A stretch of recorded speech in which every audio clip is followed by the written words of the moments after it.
Good afternoon, everybody. We welcome you all to another round of Center of Excellence program. Today we'll be discussing on cardiology and neurology. I will ask Professor Guleria to give his introductory remarks, and after that we'll have the presentations by Dr. Deepti from cardiology and Professor Padma, Chief of Neurosciences Center, followed by panel discussion. So may I request you to give your introductory remarks. Thank you, and good afternoon to everyone who is logged into this COVID Center of Excellence program. This has been something that we at the All India Institute of Medical Sciences have now been doing regularly for quite some time. And today we have a very interesting topic for discussion, which is basically COVID-19 and cardiology, and COVID-19 and the brain or neurology. I think both these topics are very, very important because as we're learning more and more about COVID-19, we're realizing that it has a significant degree of extrapulmonary manifestations, which at times get missed. And this leads to delay in diagnosis, and sometimes it also leads to improper treatment because we don't really diagnose or pick up the extrapulmonary manifestations which need treatment within their own right. If you look at the cardiac involvement, we can look at COVID-19 in people who have pre-existing cardiac illness, and we know that the individuals with pre-existing cardiac illness or even hypertension are at risk of more severe disease, and that's something that is a cause of concern. There's also an issue of treatments, therapies which we are given both for the cardiac disease and for COVID-19, because we know that both of them are a little bit of debate in them. ACE inhibitors, ARB, as far as treatment for heart disease is concerned, and the issues of giving various drugs which can actually lead to arrhythmias, including hydroxychloroquine. The third more important part as far as cardiac disease is concerned is regarding the direct or indirect effect that COVID-19 has as far as the heart is concerned. It's COVID-19, we all know, causes a huge cytokine storm, an inflammatory response in the body. It also causes a prothrombotic state, and this indirectly can affect many systems, including the heart and the brain. It also has a direct effect on the heart, leading to myocarditis. It can affect other areas in the heart, leading to significant problems in per se because of its direct cytotoxic effect. And then there's the other challenge that we have is of managing patients who come with acute coronary syndrome, ST elevation, myocardial infarction, and are COVID positive. How do we manage these patients in terms of interventions as far as the heart is concerned? As far as the brain is concerned, I think, again, this is a very, very important area because the neurological manifestations, again, can be because of the systemic effects that COVID-19 causes, the pro-inflammatory, the pro-thrombotic stage, which has an effect on the central nervous system itself, but also the direct cytotoxic effect that the virus can have on the nerve cells itself.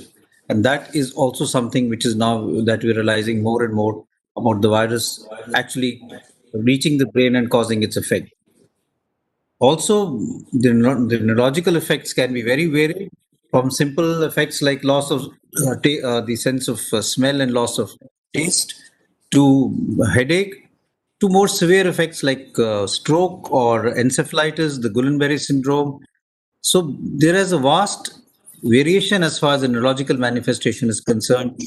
And keeping in mind that this is infectious disease, how do we go about managing patients who have neurological manifestation? And I think the neurology department here has done a lot of work as far as teleconsultation is concerned. And they were already working on a telestroke model, which I think could be very well used as far as COVID-19 and stroke is concerned. So there is a lot of learning both as far as COVID-19 and the brain is concerned, and also COVID-19 as and the heart is concerned. And I can see that we have eminent speakers and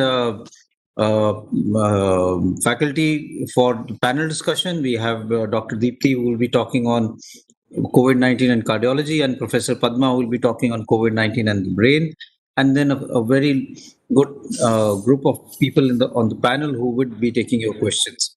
So, without wasting much time, I will hand over the proceedings to Dr. Amboj, and I'm sure you will have a very enriching talk and discussion as far as these two areas are concerned. Thank you very much. Thank you, sir. Thank you for your introductory remarks and putting things in perspective. So we'll start first with the presentation by Dr. Deepthi on COVID and cardiology. Can we have the slides?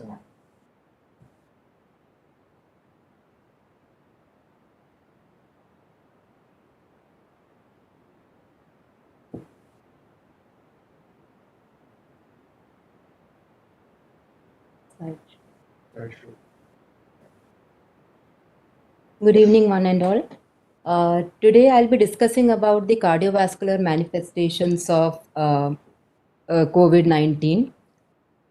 As we all know, this rapidly evolving pandemic has now caused more than 35 million confirmed cases and over 1 million deaths worldwide. In India alone, we have had more than 6.75 million cases and over 100,000 confirmed deaths.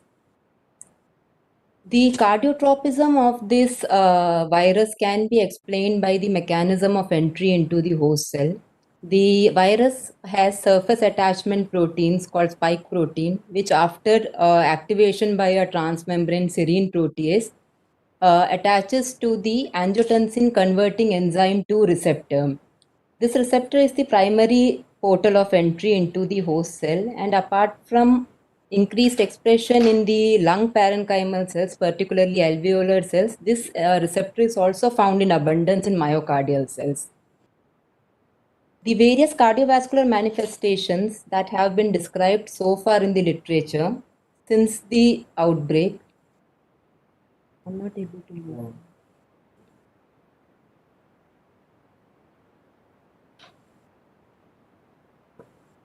So a lot of reports have been published regarding myocardial injury in COVID-19.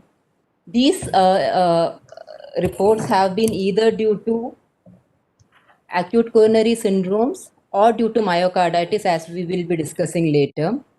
There has been a more than 50% increase in the incidence of out-of-hospital cardiac arrest, which closely mirrors the cumulative incidence of the infection, the cases itself. COVID-19 is also associated with increased incidence of venous thromboembolism and cardiac arrhythmias. In the pediatric population, a very specific Kawasaki-like multi-system inflammatory disease has been described. I'll be discussing about each of these manifestations in detail in the next 10-15 minutes. Myocarditis is traditionally defined as an inflammatory disorder of the myocardial cells, which the gold standard for the diagnosis of which is histopathological demonstration of infiltration with inflammatory cells leading to myocardial injury. And all this should happen in the absence of an ischemic cause. It has been the most common identifiable cause of myocarditis is viral, and in the past, the other coronaviruses like MERS-CoV and SARS-CoV have been associated with cases of myocarditis. The first case of myocarditis caused by COVID-19 was published in February 2020 from Shenzhen, China. As we can see here also, the diagnosis was primarily based on imaging and cardiac biomarkers, and there was no definitive diagnosis based on biopsy or cardiac MRI findings. Subsequently, a multitude of case reports have been published describing COVID-19 related myocarditis from different parts of the world. However, even now, after these reports, it is not possible to identify the exact incidence of myocarditis in this infection because the modalities of diagnosis in all these case reports were very different, and biopsy and cardiac MRI was used only in a very limited manner, obviously due to availability issues and the difficulty with disinfection after use in a COVID-19 patient. The proposed pathophysiologic mechanism is that after entry into the host cell via ACE2 receptors, which is which is expressed in abundance in myocardium as well, the virus actually leads to recruitment of CD8 T cells via priming via antigen processing cells as well as via binding to through a growth factor which is secreted by the human heart. These primed CD8 cells are thought to migrate to cardiac tissue specifically and then lead to cell-mediated injury. This is further exacerbated in patients who have cytokine storm, in which these T cells lead to a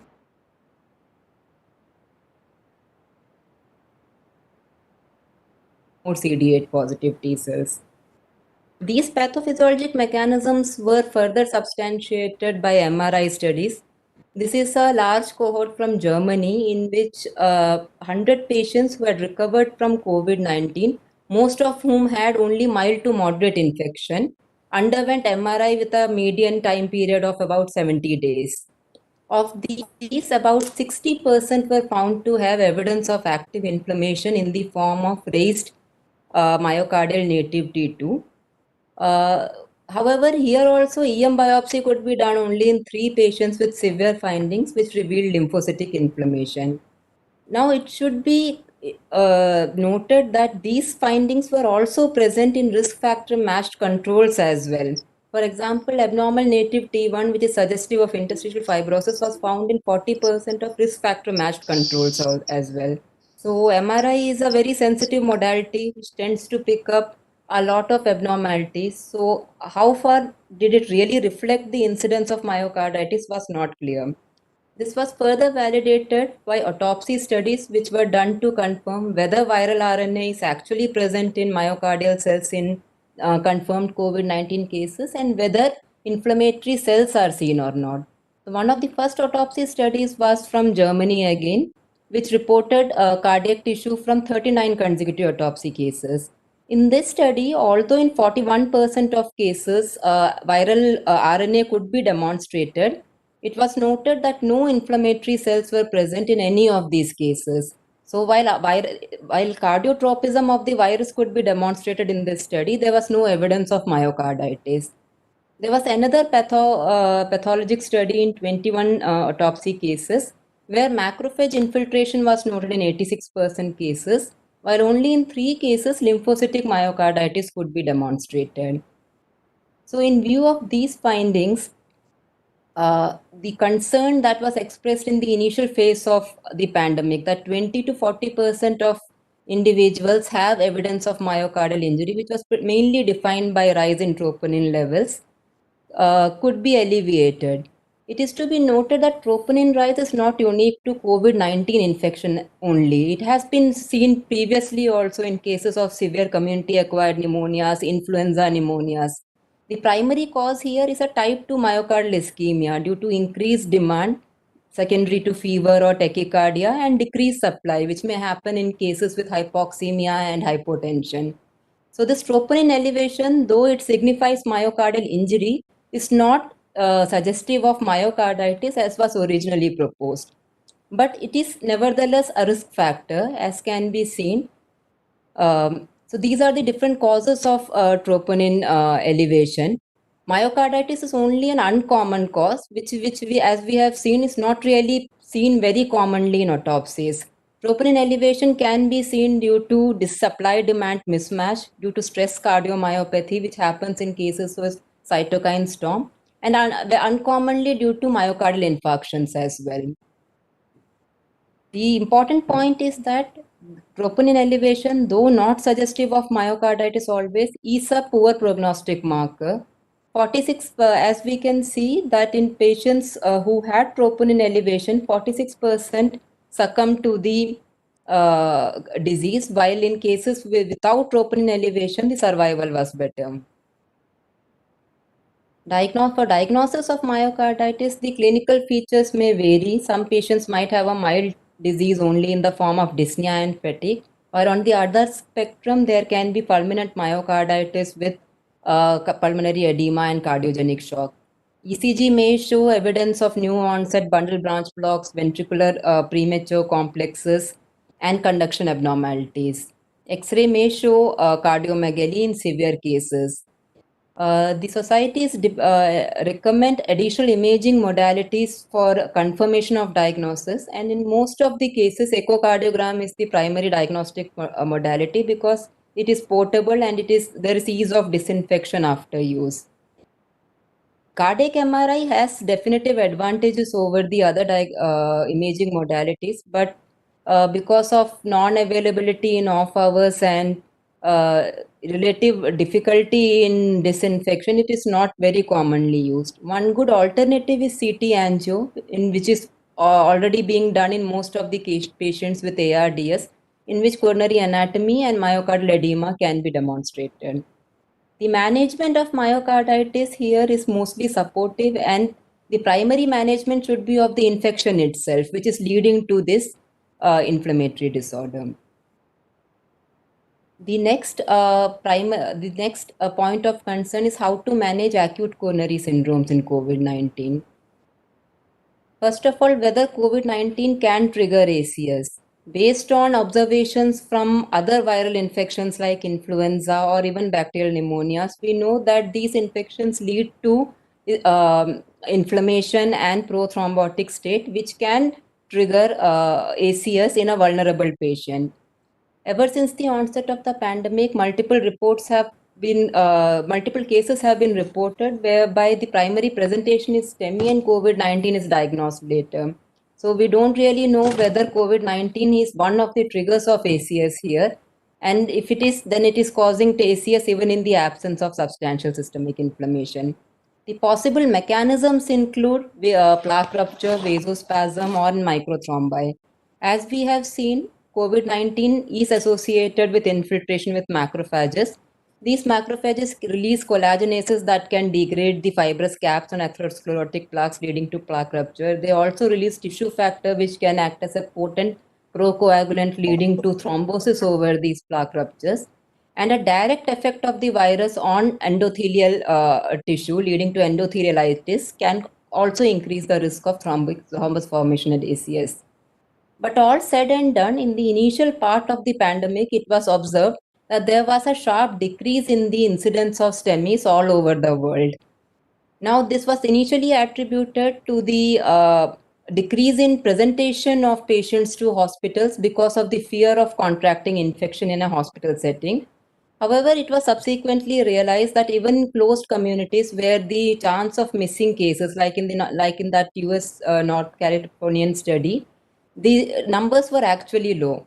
So it was proposed that there might be a true decrease in the incidence of STEMIs due to unrecognized factors like decrease in environmental air pollution, decrease in occupational stress during the lockdown period. But this is an area that has not been explored fully.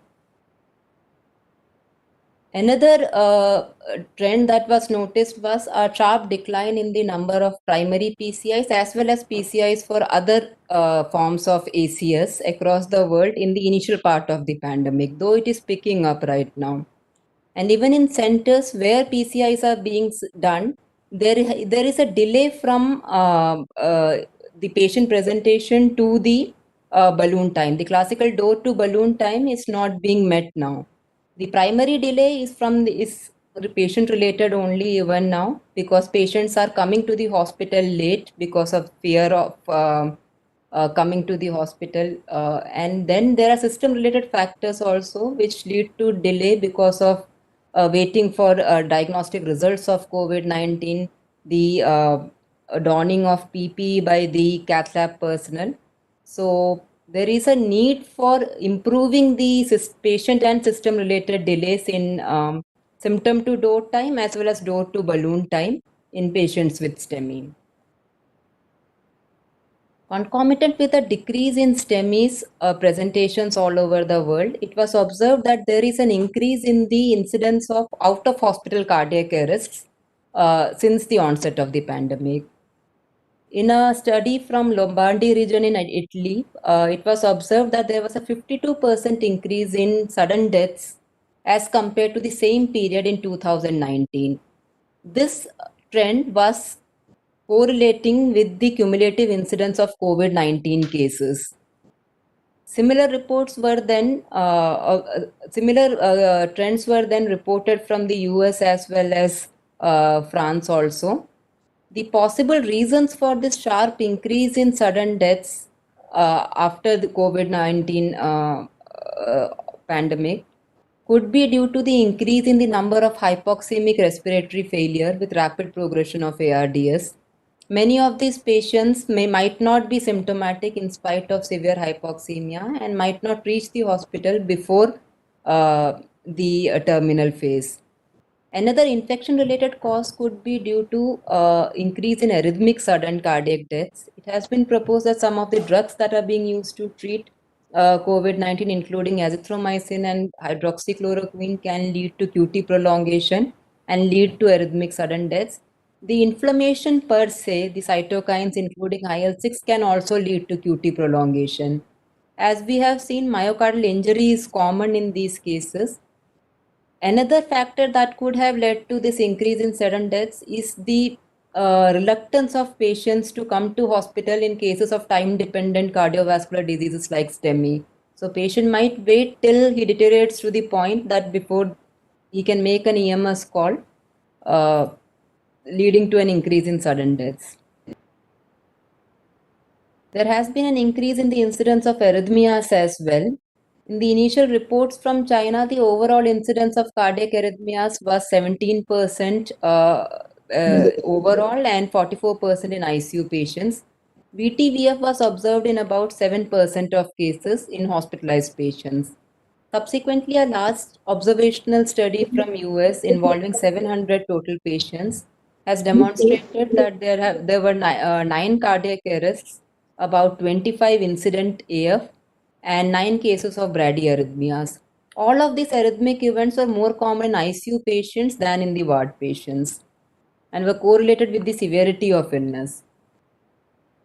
The possible causes of arrhythmias include hypoxia secondary to the pulmonary disease, myocardial injury due to myocarditis or myocardial strain, myocardial ischemia, and the effects of drugs like azithromycin and hydroxychloroquine. There is an increase in the incidence of venous thromboembolism in these COVID-19 cases. The overall incidence is around 25% in hospitalized patients, and these are breakthrough events on standard thromboprophylaxis. The possible mechanisms include direct viral induced endothelialitis or due to indirect causes leading to stasis and high hypercoagulable stage. The recommendation is to give thromboprophylaxis in moderately ill cases and full therapeutic anticoagulation in high-risk patients.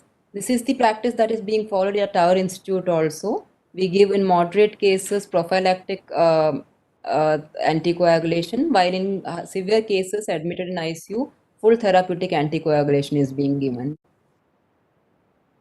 There is also a concern about whether patients who have recovered from COVID-19 are at an increased short-term risk for cardiovascular events.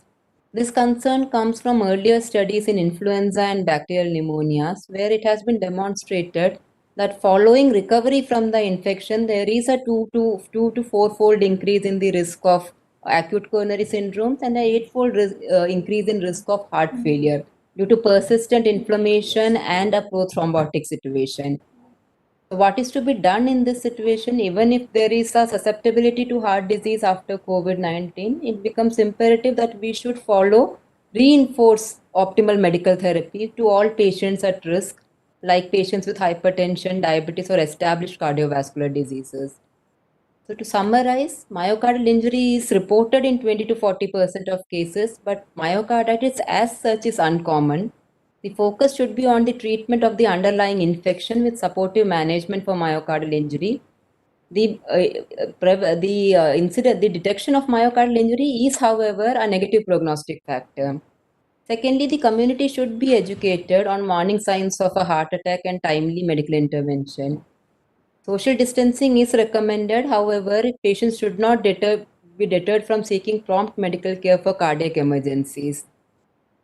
There is an importance of therapeutic thromboprophylaxis in critically ill COVID-19 patients, and awareness about a possible heightened short-term risk of CV events, though not demonstrated yet in a vulnerable patient after recovery from COVID-19 infection, should be there, and we should emphasize on continued optimal medical therapy. Thank you. Thank you, Dr. Deepthi, for an excellent presentation and covering most aspects of COVID and cardiology in terms of both acute presentation due to COVID and also things which could be triggered because of COVID, may not be primarily because of COVID. And the third aspect of post-COVID, where you should not lower our guard because especially this high-risk patients are susceptible to cardiac events. So before we go on to the panel discussion, we'll have a second presentation by Professor Padma, who is Chief of Neurosciences Center. May I request you, ma'am, to make the presentation? And we have the slides. Thank you, Ambuj. And thank you, Deepthi, for that really great presentation.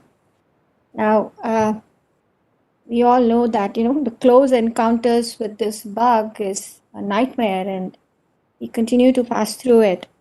There's one thing which probably we have learned is that, every single day seems to be a learning curve, and this bug is actually teaching us new things every single day. So directly going now to the neurological manifestations and looking beyond the fever, cough, and look at specifically the aspects.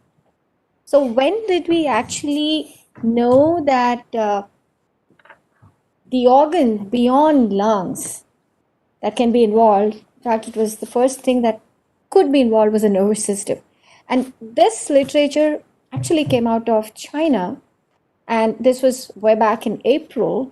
And what emerged there was that it was the severely affected patients which are more likely to develop neurological symptoms than those COVID-19 patients who had mild and moderate disease. And now you know that's not true.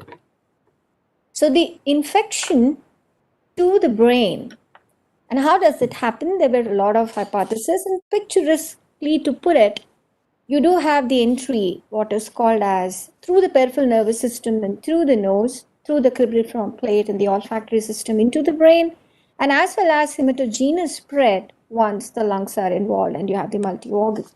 But what was more important here was this severity of a respiratory infection also because of the drive from the nervous system infection? So could actually brain be involved in making the lung infection more severe? So that was one thing which started emerging. And the possible mechanisms of neurological involvement, we'll come back to it a little more, closer as we go. But I'm going to start off with the clinical evidence that had emerged over the last 9 months. So the first thing was the recognition that there were these mild features like loss of smell and loss of taste, as Professor Guleria had alluded to, which quickly added on to the flu list. If you all remember, we had a checklist, we had a flu screen, wherein originally it was always fever, cough, dyspnea, myalgia, chills, what have you. So anosmia and agusia went into the flu screen and got imbibed into the, how to actually identify either the patients or the contacts, besides a checklist of coming from red zones, containment zones, and originally it was travel history. Now, of course, that no longer exists. The original observational case series, which was published in JAMA Neurology, April 2020, was again in a group of patients who got admitted with severe COVID. They were in the ICU, and in them, about nearly 40% had neurological manifestations, predominantly central nervous system, which could be a varied spectrum in terms of dizziness, headache, and encephalopathy was all encompassing, obviously had a multitude of reasons why a person could be in encephalopathic state. And then, of course, there were these in your face strokes, ataxia, and seizures.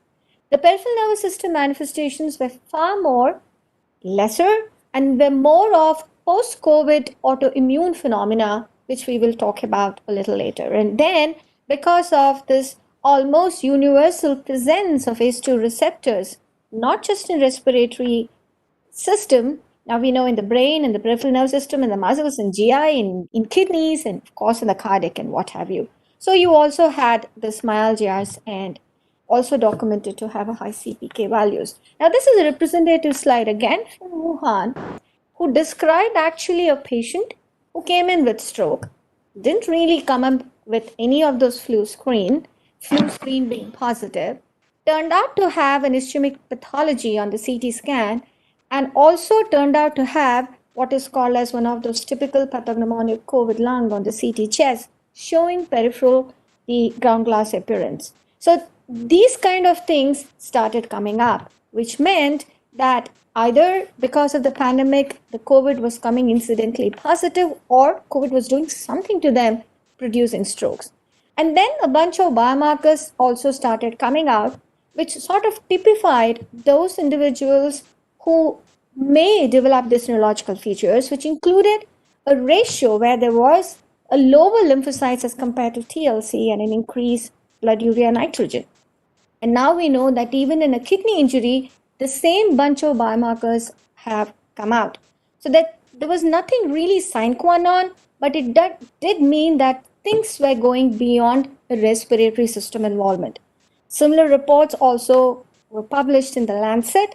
Again, in the admitted patients of 221, wherein nearly 6% had developed strokes during admission. And another report also came in, wherein 57 critically ill patients, in them as well, there was a group who developed strokes and went on to ICU. Now, what actually came out of all this was that those people who developed the cerebrovascular system pathologies were the ones who went on to have required prolonged ICU care, which is again a no-brainer. It's no rocket science to know that they would obviously need an ICU care, and they didn't do well.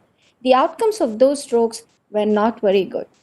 And certain things emerged in this cohort of patients who had neurological manifestations, that they were generally older, generally had comorbid situations of hypertension, diabetes, underlying cardiovascular diseases or malignancy.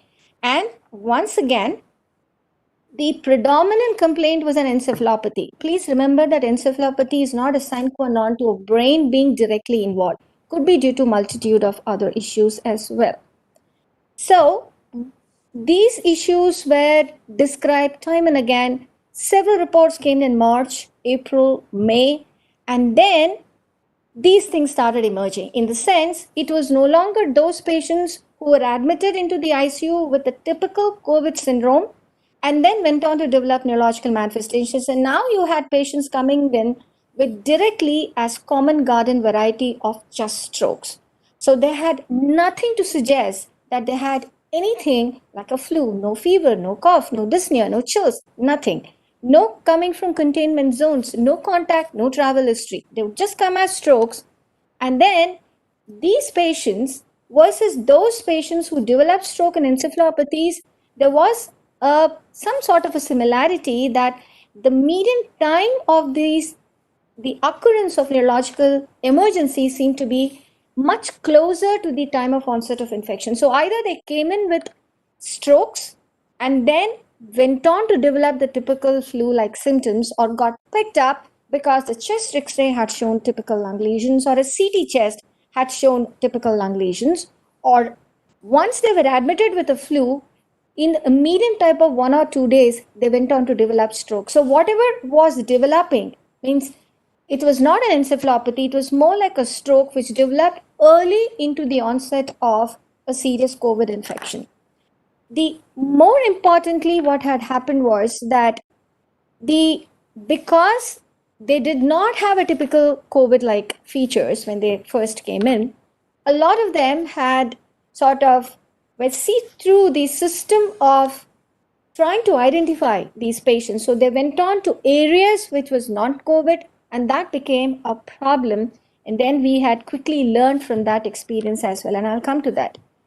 So in the lab findings, besides the original bunch of biomarkers, which were in terms of a ratio of lymphocyte to total count, the other markers came in terms of raised CRP, D-dimer, ferritin, without LDH, and we also added on IL-6. Now, besides IL-6, the D-dimer, ferritin, and CRP meant that they were going into some kind of a phenomena suggestive of a consumptive coagulopathy and also suggestive of development of a thromboembolic phenomena involving both cardiovascular as well as cerebrovascular system.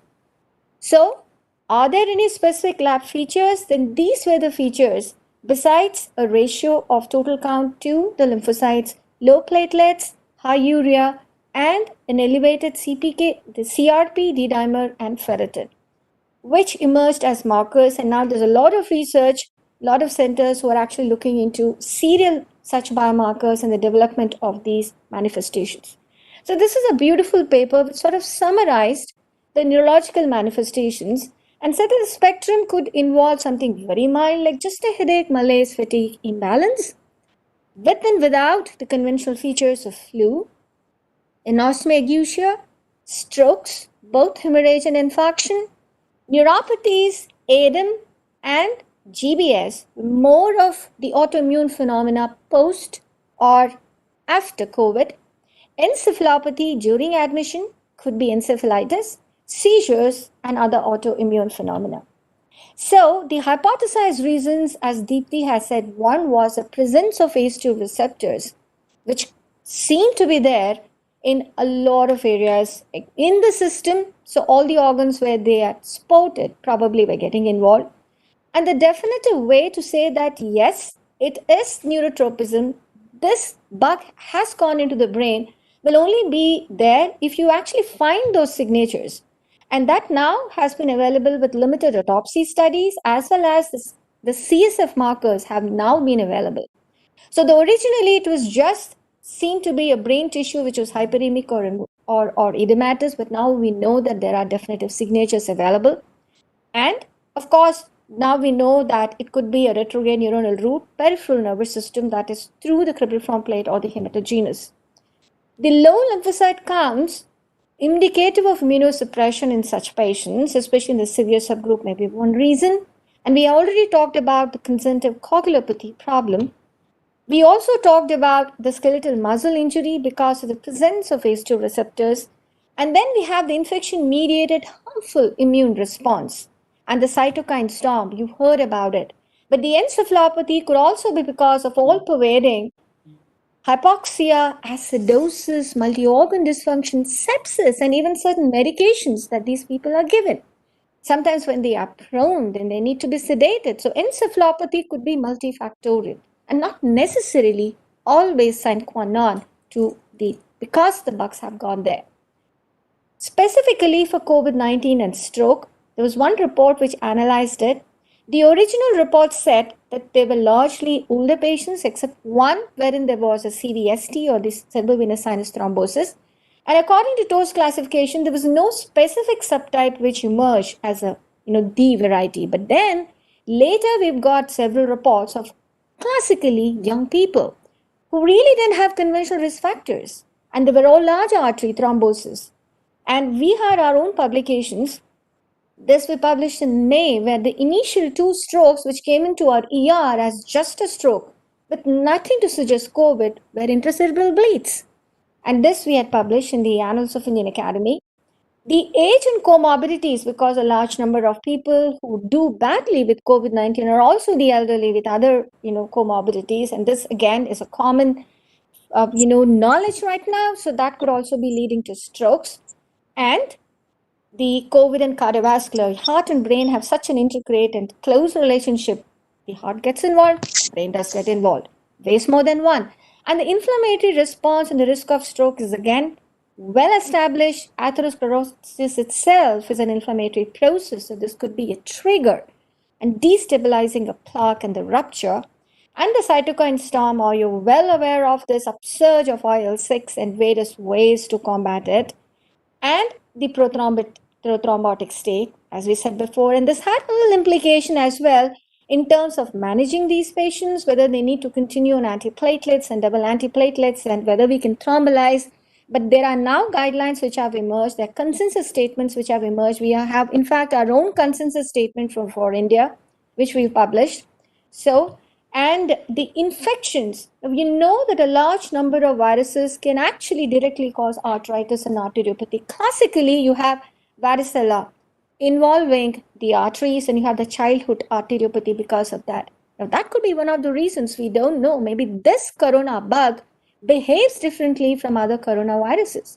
Now, I'm sorry about this busy slide, but this actually summarizes the entire list, the gamut of neurological manifestations with COVID, which it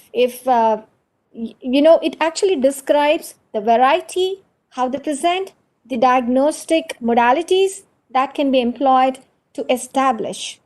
So this is what I had summarized earlier as well, but this is a picturesque. This is another, cartoon which tells you that the neurological manifestations could be because of a systemic pathology, because of sepsis. And this could be one of the reasons why there would be encephalopathy. That also would cause strokes. The direct nerve being the bug getting invasion into the central nervous system, and that can cause typically the encephalitis. It could be peripheral nervous system. Classically, you've seen this. There's one thing very interesting here, that generally we've seen that anosmia eglutia are the features which are seen in milder complaints, and they generally do well. And most important, ladies and gentlemen, is this post-infectious, which could be immune-related, GBS, and a variety of neuropathies. But the one big thing that I'll put below as the degenerative diseases, this is where, in fact, there is a universal, there is a big initiative, multi-country initiative, which is looking into it. The development of neurocognitive and neurodegenerative processes that may be happening. And we know that mental health, for reasons more than one, and there are a lot of issues which are seen in these individuals. So since the olfactory system is getting involved, and that is a common entry point for the development of neurodegenerations, classically like Parkinson's and Alzheimer's, there is this global initiative which has been launched. Institute is also one in that, to look into what's going to happen to this post-COVID, the survivors. Now we have a COVID tail. Now this is a new terminology which has been coined, looking into the post-COVID syndromes. They have lung problems. They have this myalgias, fatigue. Have this mental health issues. We're also looking into the presence of the neurodegenerations and cognitive and other issues. So the COVID tail is another one which probably will be important. The last part of my talk is managing a non-COVID emergency in a COVID pandemic. And classically, it is strokes. It rains strokes. Every day, even now, we have 4 to 5 strokes coming into our ER. So in that, artery which is blocked is blocked. COVID or non-COVID, it needs to be unblocked, just like an MI, just like you have an acute coronary syndrome. So there's been a protected code stroke which has been established, has been published. There could be region-specific algorithms and telestroke which we have also developed. So in this, classically, there are 2 things. Time is brain. So an artery is blocked, you need to unblock it. So what do? You need to take care of yourself, the healthcare personnel, take care of the patient, take care of the system, so you're not contaminating, don't end up fumigating and sanitizing your corridors, your lifts, your CTs and MRs. So the guidelines have come in place, essentially have measures wherein you stay protected. You have certain measures wherein you screen out as much as possible. Sometimes it isn't. All the aerosol generating procedures are curtailed.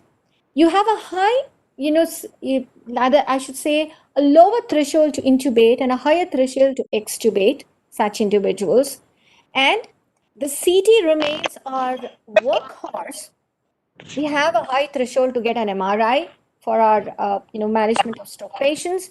And the COVID positive are shifted quickly to designated COVID area, suspect or holding area, and we have holding areas defined in most of our super specialties, including neurology and cardiology. And we have the corridors, which have been designated as green corridors for the COVID suspect and the COVID non-suspect.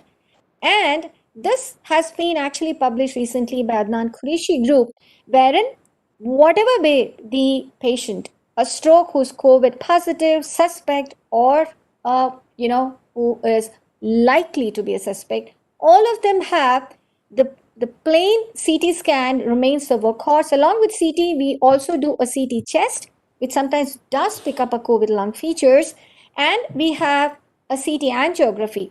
Now, for an IV thrombolysis, we do nothing more. For an interventional program, we do get a CBNAT and TrueNAT. We get the report within a couple of hours, and then they go in for EVT. It is true, just like Deepti said, the initial stroke figures dropped, but now they have picked up tremendously, I must say. The IVT is going on, but the mechanical thrombectomy, for reasons more than one, are definitely limited, again, because of several limitations across the pathways, which still probably need to be streamlined. So, I think I have gone backwards. All right. So these are the consensus statements we've got out. Also for autoimmune diseases like multiple sclerosis, you can actually access these publications. I'll just put them up. This is the stroke management consensus statement. AIMS along with Indian Stroke Association, we've published this. We've also published the guidelines for multiple sclerosis and other demyelinating diseases in May 2020. And we've also published our experience of the stroke and COVID per se, both hemorrhages and stroke, and also the mechanisms, whether they're incidental, because it's a pandemic, they triggered or directly cause a death. So we've recently had a publication on a systematic review of what all is known about stroke and coronavirus disease. But the implication, as has also been said before, is most important is that we need to have these red flags up, antenna really there, to be able to identify these individuals who present with absence of classical conventional flu-like symptoms. Because you miss them, then they become super spreaders across the healthcare systems. And more importantly, if you delay managing a stroke patient just because it's COVID suspect or COVID or you don't know about it, then you're losing out on crucial management, and there'll be disastrous results every way for the patient, for the healthcare workers, and the health system. So never ever give up on your patient, COVID or non-COVID. Know your signs and act accordingly. Thank you. Thank you very much, Padma, for a very comprehensive coverage of all aspects of neurology and COVID, including obviously non-COVID cases which have to be managed very optimally in this era of the pandemic. We also have on the panel Dr. Neeraj Mitchell, who's a very familiar face to all of us. This program right through. I ask Neeraj to conduct the panel discussion. Thank you, sir. So, after two enriching lectures, we would like to share the experience and the questions which has been sent to us from various Center of Excellences. We will take them one by one. So, I will start with the first question, Dr. Deepti and Dr. Anuj. They have to respond to this question.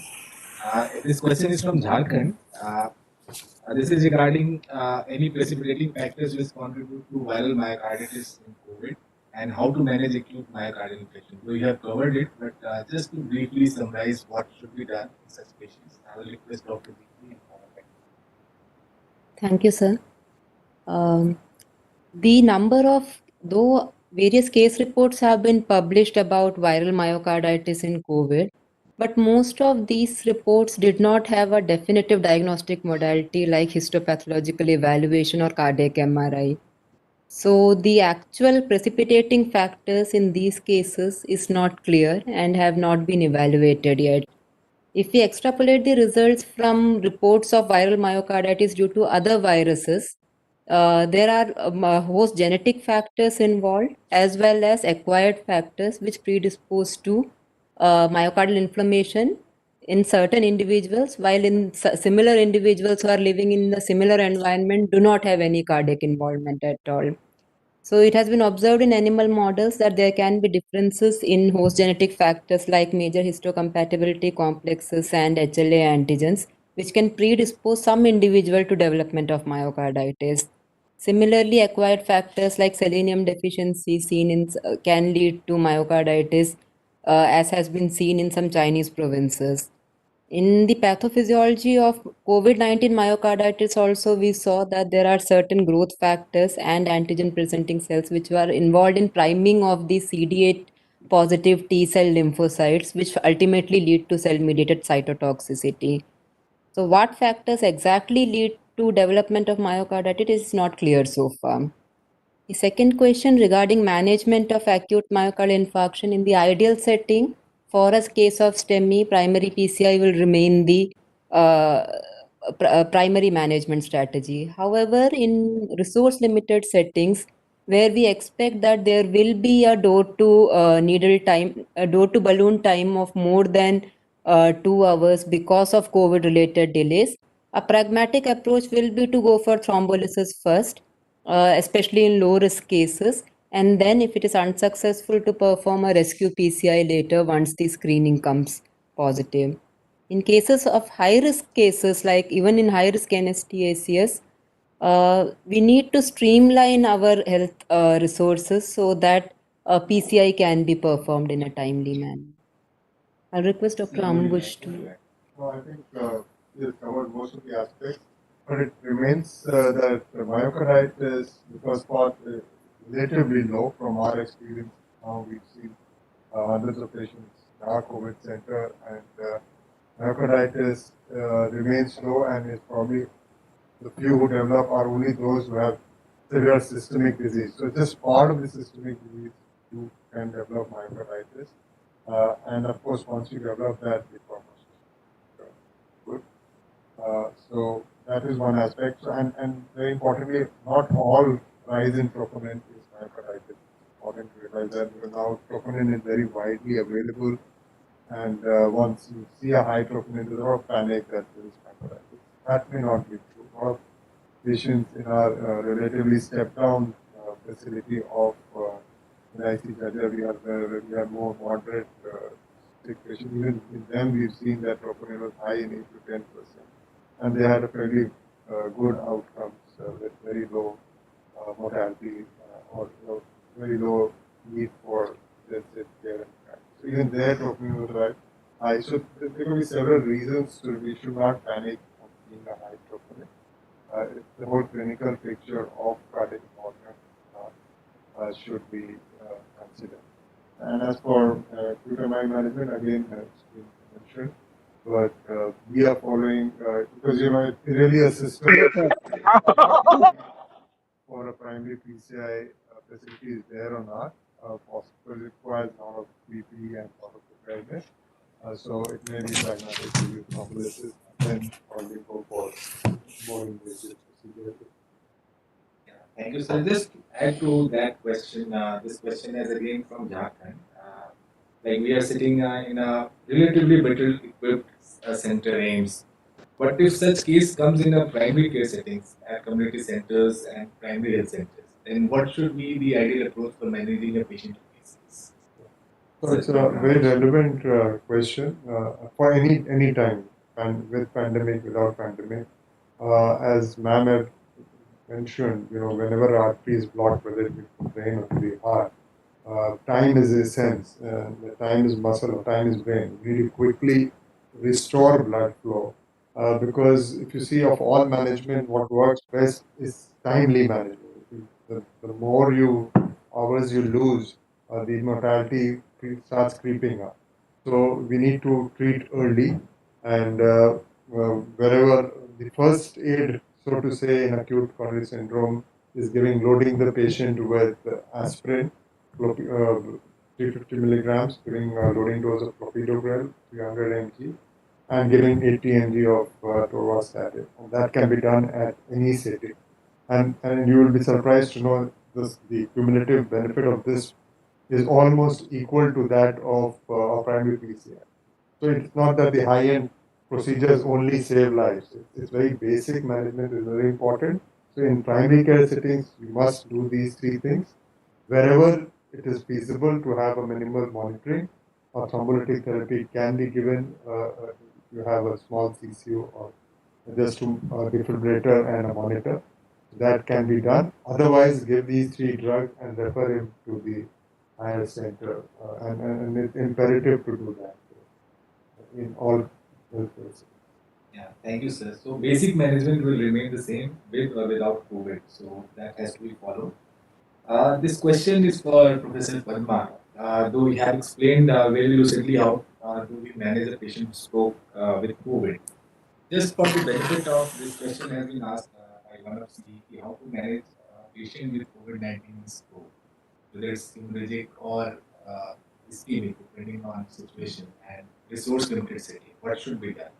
Right. So we're now talking about COVID positive patient. Yeah. So in that situation, it's a hemorrhage. Then whether it's COVID positive or they're COVID negative, the conservative management will come in first, of course, and the most important would be the blood pressure management and the measurement and the raised ICT. So it's the same thing that you are in a COVID designate, wearing a PPE, and you're managing the blood pressure, that the ideal blood pressure to maintain in that situation is essentially 140 by 90. Because in a bleed, you're trying to maintain it a much lower level as compared to an acute ischemic stroke. Take care of the raised ICT. Trouble happens when there is a surgery required. In that situation, you'll have to get the surgeons involved, and that is in a tertiary setting. In a limited care setting, you definitely need monitoring. You need to take care of BP, raised ICT, and general nursing. That's for bleed per se. The second is the acute ischemic stroke, which is again time sensitive. In that, if you have a plain CT scan available, I don't even need a high-end CT scan with an angiography. If you can get a plain CT available. Your blood pressure is less than 180 by 110. Your glucose is okay, and the plain CT doesn't show a bleed, and you have a thrombolytic drug which is either alteplase or tenecteplase available with you, go ahead and thrombolize. You can do that at a district level with a checklist. So that is feasible and that is being done. You can have a tele kind of a consult even with a hub or to any person that you have a contact with, but that you should be able to do it. Now, in even a center which doesn't even have a plain CT scan, and you are a COVID designate, and you need to just take into a COVID facility, then you go ahead, give them aspirin and clopidogrel and a high dose statin, and manage as any other acute medical emergency. That again you will be able to do. So in such situations where a CT scan per se is not available, you suspect that there is an acute stroke, you don't know whether it is an infarct or bleed. In such a situation, it is definitely advisable to contact a place where there is a CT and you need to get, because there is no way clinically you can identify between an infarct and a bleed. So you won't be able to give an antiplatelet, your blood thinners without a CT scan. That's the big difference between probably the heart and the brain. But in a limited resource settings, these things are possible when it is a COVID positive patient who's developed a stroke or who's come a stroke and who you have diagnosed him also to be COVID positive. Would that answer, Neeraj? Yes, ma'am. Thank you. I think that must have answered the whatever doubts. So another question, just a follow-up please, with both Professor Roy and Professor. So this is regarding the role of thrombolysis and duration. These two questions always remain. So I will ask Professor Ambus first, followed by Professor Padma. So if a patient with DVT, say example, if a patient with DVT and COVID has come, so what should be the strategy for anticoagulation? Will it change the duration or type of anticoagulation? So there are two things. If there is a diagnosed anticoagulation and diagnosed, thromboembolism, then the protocols will be kind of similar to you would treat any VT in any setting, whether it be, and depending on whether it's a proximal DVT or it's a pulmonary embolism. So again, the management and duration will be similar. Having said that, I think the essential question is what are the anticoagulation measures that is needed in COVID patients as such who do not have diagnosed DVT? I think that is the more important question. And we've learned this during the last 6 months of this disease, although there is not very definite scientific data on it, but now there is large consensus that COVID is a procoagulant state. And across the board, across all guidelines, national, international, if you see, everybody recommends anticoagulation. So even in moderate cases, we start with anticoagulation, as Dr. Niti had mentioned, 40 mg OD. And once you develop severe, you go to 40 mg PD of enoxaparin or equivalent dosage of other anticoagulants that you may use. You may even use heparin, especially in patients who have CKD, where enoxaparin cannot be used.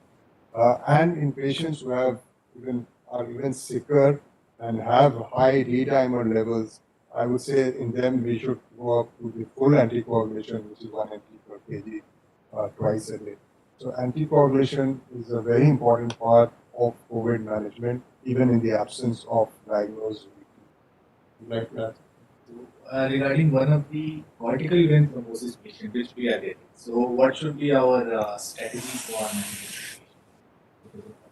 So CVST, yes, and that's been also recognized in COVID positive patients. And as Dr. Ambut said, we go ahead with anticoagulation. The thing is, the maintenance and the duration of anticoagulation here, we have literature also coming from south of India, and also we've also seen that we're shifting to the newer anticoagulants.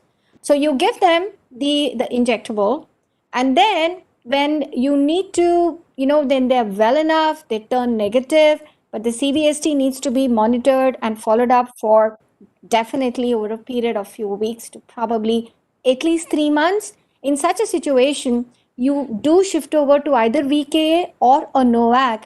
And these days we are preferring NOAC for reasons more than one, because they become more affordable as well. And it is much less a tightrope walk with a newer anticoagulant as compared to VKA. So what's the duration we are following? 3 months. And during this process, we look for the other, the APLAS and the vasculitis and all the others. But the procoagulant workup cannot be done while on anticoagulation. Then we withdraw, we see, and then if there's an underlying situation, then we continue. But largely, post-COVID, we're giving for 3 months for CVST. Thank you, ma'am. That's very clear and more. So this question, Dr. Deepti, there is a lot of debate about role of antiplatelets, routine use of antiplatelets in such patients. So what do you think should be the role of antiplatelets? Should it be given at the time of discharge or during the course of treatment? Is that some role? Aspirin has not been evaluated formally in patients without comorbidities. There is a small case control study, a proof of concept study, which has demonstrated that administration of aspirin in severely ill hospitalized patients has led to better outcomes. The probable mechanism apart from the antiplatelet effect is that aspirin also has some anti-inflammatory and antiviral effects due to its interference with nitric oxide pathways. Currently, a lot of studies are underway, including one at our center, and hopefully we will have an answer in a couple of months. But so far, routine use of aspirin at discharge in a patient without comorbidities is not recommended. I think so. I mean, if I can just add, so aspirin use should be based on your cardiovascular risk, which you would do in any patient anyway. So, like if he has established cardiovascular disease, or if you have multiple risk factors for cardiovascular disease, like if it's diabetic and hypertensive, and risk for cardiovascular disease is high, in those cases, aspirin should be given and must be given on discharge also. But for routine use, as she said, there are ongoing trials. And, we don't think as of now. Yeah, this is also important because in many patients we see thrombocytopenia. So if not indicated, then this may actually harm the patient. So we have to be very rational while using it. And this again an important question: role of steroid in myocarditis. Traditionally, the American Heart Society does not recommend steroids, routine use of steroids in cases of viral myocarditis. However, in case reports of COVID-19 myocarditis, glucocorticoids have been used. The exact role is not clear for viral myocarditis here. It can be given for the underlying infection itself, but how it will help in changing the course of myocarditis is not clear. I think so. As of today, we have to follow giving steroids as per the disease COVID severity. So, if anyway, in moderate to severe COVID condition, we initiate steroids, and which is one of the only few drugs which have been shown to be beneficial. So, the administration of steroids should be determined by the state of the COVID severity rather than by myocarditis. And most of, as I said, myocarditis have been seen in more severe cases, so you would anyway be prescribed steroids. Basically, if it is during the cytokine storm or the later half of the disease, in those situations when the inflammation is thought to be the major problematic area, in those cases steroid may have a role, but initial part of the disease definitely steroid should be. And one important again, this post COVID-19 syndrome which we are talking about. So, is there any increased chance of any cardiac morbidity, mortality after routine discharge of patient? Do they monitor themselves for some problems or anticipate such problems, or is there any way of preventing such complications? How true is that? There's no direct evidence available from the current pandemic, but we can extrapolate from reports from influenza and bacterial pneumonias in the past. These diseases are associated with an increased demand in the form of inflammation and prothrombotic state. So in a vulnerable patient who has pre-existing cardiovascular illness, there is a possibility that there is a short-term risk of heightened cardiovascular risk, at least for the next 30 days or 60 days after the resolution of the infection. So the same thing might apply to COVID-19, though it remains to be investigated. So till it becomes clear, what we can do is that we can optimize the medical therapy for these patients, including treatment of risk factors like hypertension and diabetes mellitus. And in patients with established cardiovascular diseases, optimized use of antiplatelets and statins. Till it becomes clear whether there actually any heightened risk remains or not. Just an extension of that question, we have heard a lot of cases that a patient who has recovered but suddenly dies. Violence also had such problem. So how can we prevent this? How real is this problem? No, I mean, this is something which, again, like COVID has taught us so many things. This is something which is coming up. And again, as we presented that slide, a very nice summary. These conditions are inflammatory conditions, and we know inflammation is one of the major triggers for any acute coronary syndrome or even for stroke. Atherosclerosis now, it's essentially a form of inflammation also. So, the therapies should not end with discharge from COVID facility. We have to keep in mind that there is a heightened risk of acute cardiovascular event post-COVID, and therefore, as we said, we must maximize cardiovascular protective therapies in these patients. So if there are patients who have cardiovascular disease, all measures of cardiovascular protection, whether it be from aspirin, statin, RAS inhibitors, like ACE inhibitors, ARBs, as indicated, must be given. Good control of diabetes, good control of hypertension.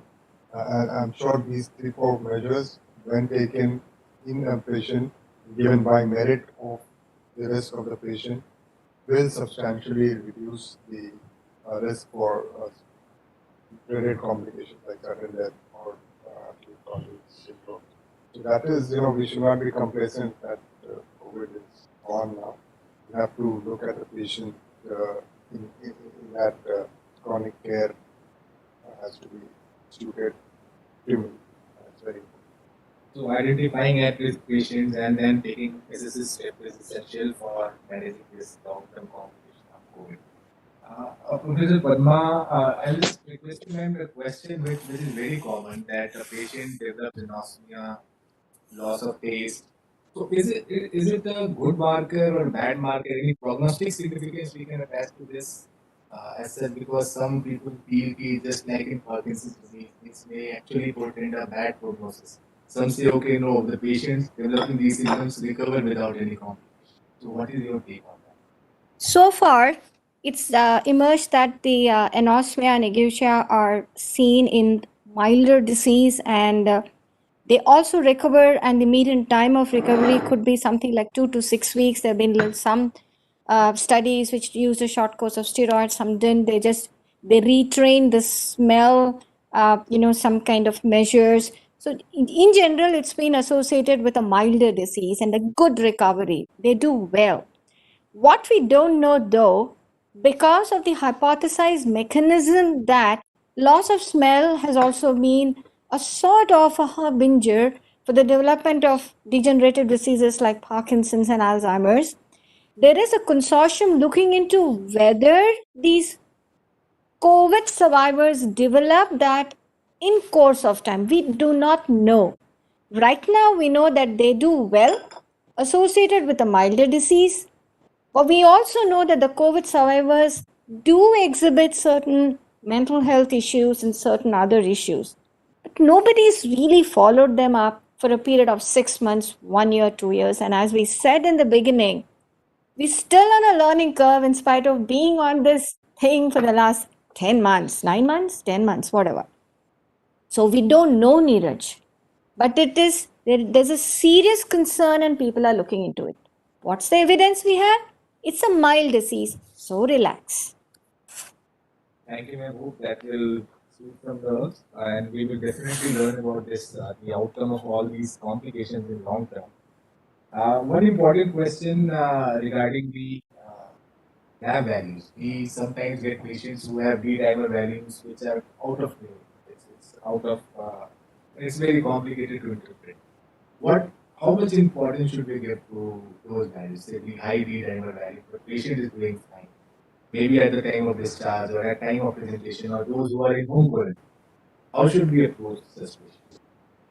In hospitalized patients, there are now recommendations that D-dimer values above 30 should receive therapeutic anticoagulation. For patients at home quarantine, We want to. We have to know the D-dimer is a non-specific marker also, and acute phase reactant kind of thing can go high in several conditions.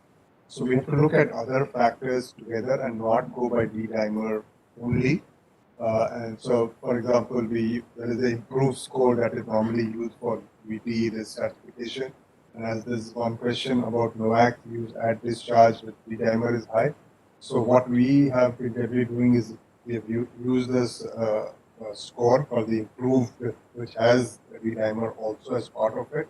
And if the score is high, then there is a recommendation to use anticoagulation. It could be any one of those drugs. It could be apixaban, rivaroxaban, or even dabigatran can be used, which is a relatively cheaper drug.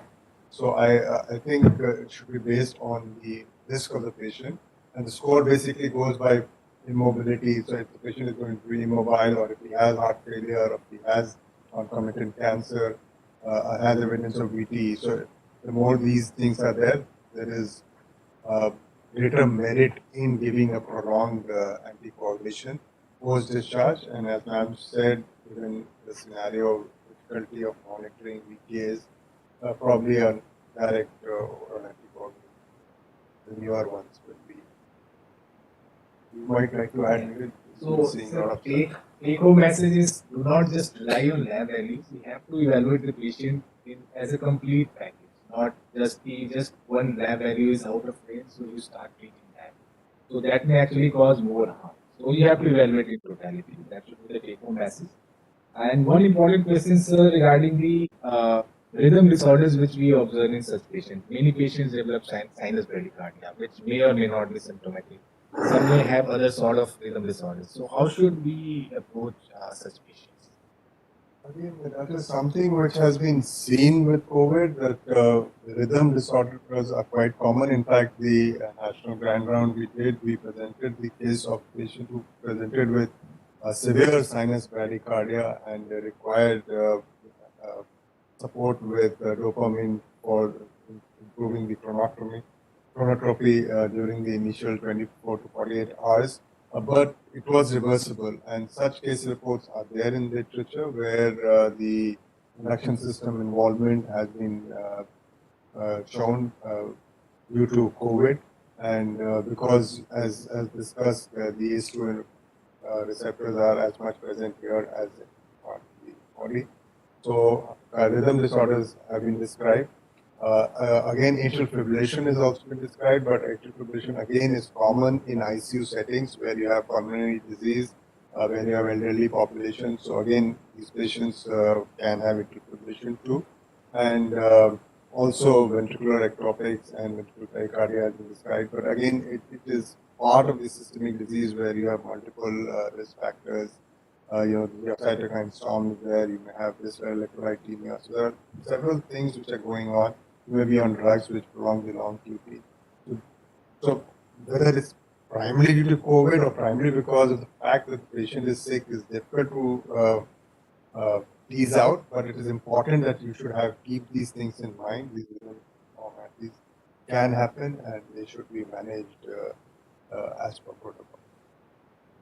Basically, we have to observe and as a situation here, because we see a lot of time that patient has sinus bradycardia, but they are asymptomatic. So all we need is to watch very closely and let the body take care of that part. But of course, if patient is symptomatic, then that has to be managed as well.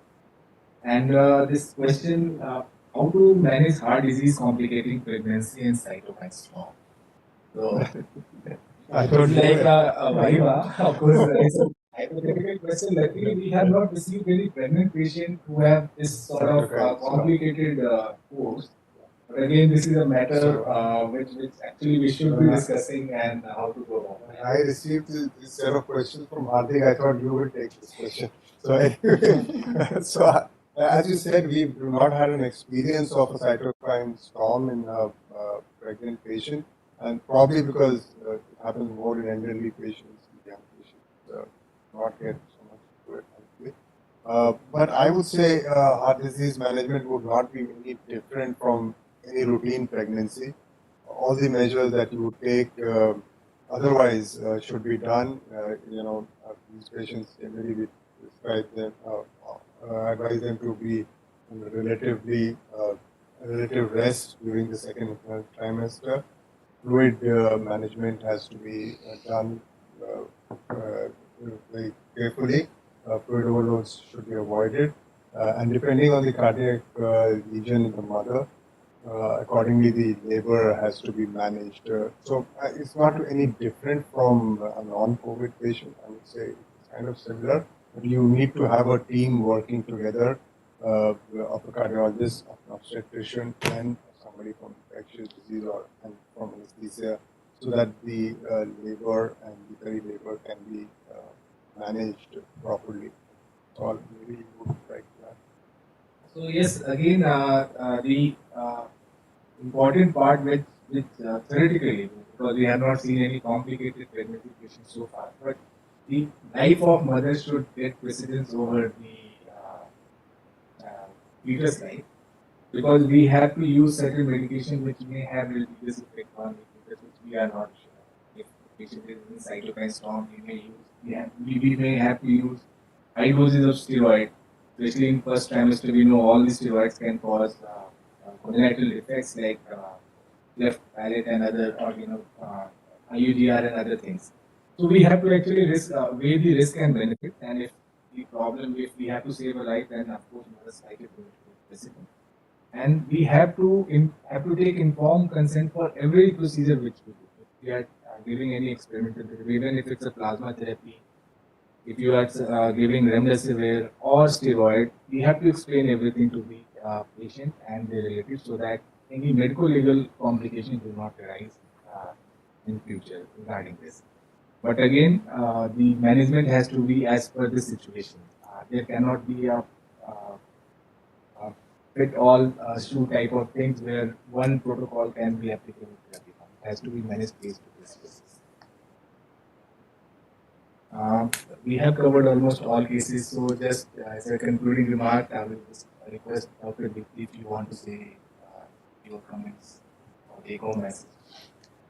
I'll again reiterate that myocardial injury, which has been described to so commonly in COVID, is basically because of the infection itself, and not primary myocarditis is not very common in these patients. Secondly, we need to create awareness in the community to come to the hospital early in cases of cardiac emergencies like ST elevation MI, so that treatment is not delayed. For venous thromboembolism, almost 1/4 of the patients experience breakthrough episodes even on prophylactic anticoagulation. So, in severe cases, as is the institutional protocol, therapeutic anticoagulation should be given. And lastly, we should look into the post-COVID care. We should optimize medical therapy in all these patients, especially in the at-risk patients, so that post-COVID inflammatory increase in risk doesn't happen for these patients. So a lot of it has actually been well summarized by Deepti. I would reiterate the same, that please don't ignore the acute emergencies, especially strokes. They're time sensitive. Come to the hospital, and also the hospital should be geared up to treat these emergencies according to the established protocols, COVID or non-COVID. Except have your protection gear in place so that the healthcare workers and the health system also doesn't get compromised in the process. And I think we need to have our antenna up and look out for these non-respiratory or beyond respiratory manifestations. Now we know that COVID is a system disease. So early recognition of these and management and follow-up would be of tremendous importance. And please remember that managing such complications would remain according to the established protocols. There isn't much difference between COVID or non-COVID here, except being protected, both healthcare and the health system and the patients and the caregivers. Yes, your comments. I don't think there's much to add to what Dr. Deepti and Padma has said. But the only other thing I would say that non-COVID patients also, we are realizing that care has gone down a bit, and we have to pull up our socks and be prepared to taking all safety measures, be prepared to manage these patients, because we know, if we don't do that, like we've seen the vaccination program has gone down. So similarly, I would like to put on record that the preventive cardiology or preventive neurology in terms of cardiovascular risk reduction therapies have been slipping, because patients may not come for their blood pressure control, diabetes control medicines, because these are not conditions that give you acute problems with stop medicines. So we must make sure that we reach out through telemedicine, through whatever means, to patients, so that preventive measures are not slackened, because if that happens, a year down the line, we may have another epidemic of cardiovascular diseases, because of lack of adequate preventive therapies given at this time. So this is something which is not talked about so much, and this is something which we need to take care of.